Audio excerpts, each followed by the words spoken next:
The entertainment industry has been creatively bankrupt for a long time, specifically at Disney. And that's why you see these people continue to take things that people care about, continue to take things that people love, that have name recognition, and change them. They might do a remake or a sequel or a prequel or something like that, but they are scared to death to use any original ideas, because they know if they make something original with their politics in mind to push their agenda, nobody will watch it, nobody will care. But if they take something that people do know, it will have that built-in audience, so they can push their narrative that way. Well, we found out not that long ago that there's going to be a live-action Hercules as well. Disney's Hercules live-action remake, plot, cast, and everything else we know. And it's being helmed by the Russo brothers of all people. And when you look at these Disney live-action remakes, there's been a very big downward trend. I think most of us might remember all of the Pinocchio controversy, the fact that the audience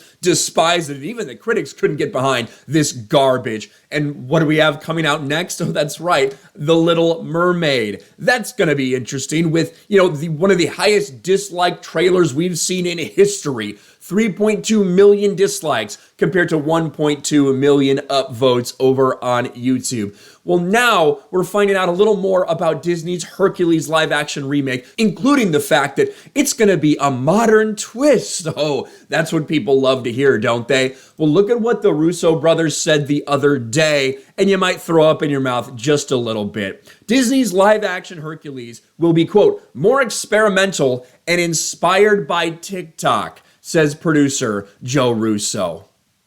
Inspired by TikTok and more experimental than they've done in some of the other live-action remakes. Holy shit, get ready for this. In this week's cover story for Variety, filmmakers Joe and Anthony Russo are clear their dedication to their own independent studio means the directors of Avengers Endgame don't expect to make another movie with Marvel anytime soon.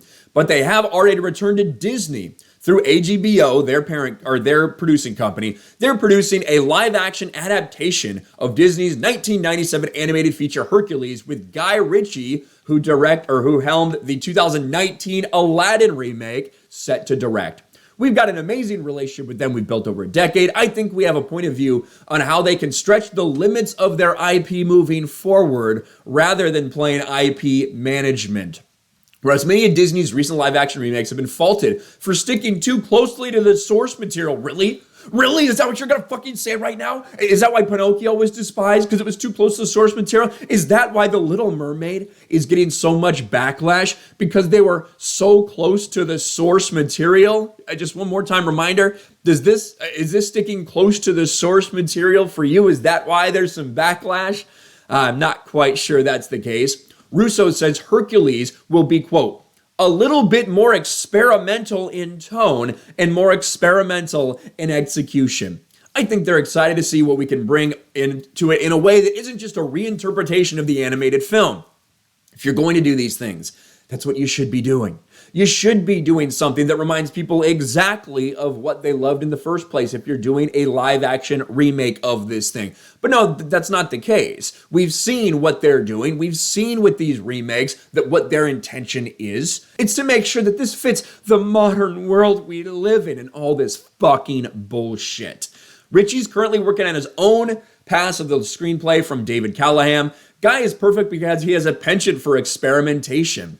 The original Hercules, directed by Little Mermaid filmmakers John Musker and Ron Clements, reimagined the legend of the Greek demigod. I think a lot of people probably do remember that, especially if you're around my age. I'm 33, and so that Hercules came out in 1997. I think I was 9 years old at the time. So yeah, very, very good memories from that movie.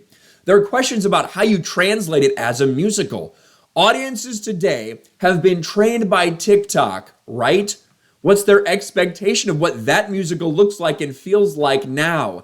That can be a lot of fun and help us push the boundaries a little bit on how you execute a modern musical. This sounds insane. This sounds terrible, but it's exactly what you would expect from Disney. The people who have been butchering these live-action remakes for quite some time, the first couple were highly financially successful, but the longer that they have gone on and the more people see out of them, the more tired they are of it. They don't want this shit anymore. They want Disney to stop fucking with all these things that they care about and instead maybe actually go out there and create some original content. But they can't, because they're either too stupid to do it or they're too fucking scared because they realize that if they make something original with all of the identity politics and social justice and the woke narrative, if they make something original, literally nobody will see that. We see those failures each and every day from different production studios around the world, so they have to have something that people care about in order to push their garbage. Let me know your thoughts about this in the comments below. A TikTok-inspired experimental Hercules remake. I don't think that's going to be a key to success. Let me know your thoughts in the comments below. Smash a like button, subscribe to the channel, ring the bell for notifications, share this video out there, and I'll talk to you later.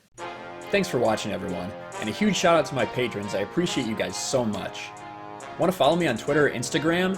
Check out the description below. You'll find links to my P.O. box and my Patreon as well. And I'll talk to you guys later.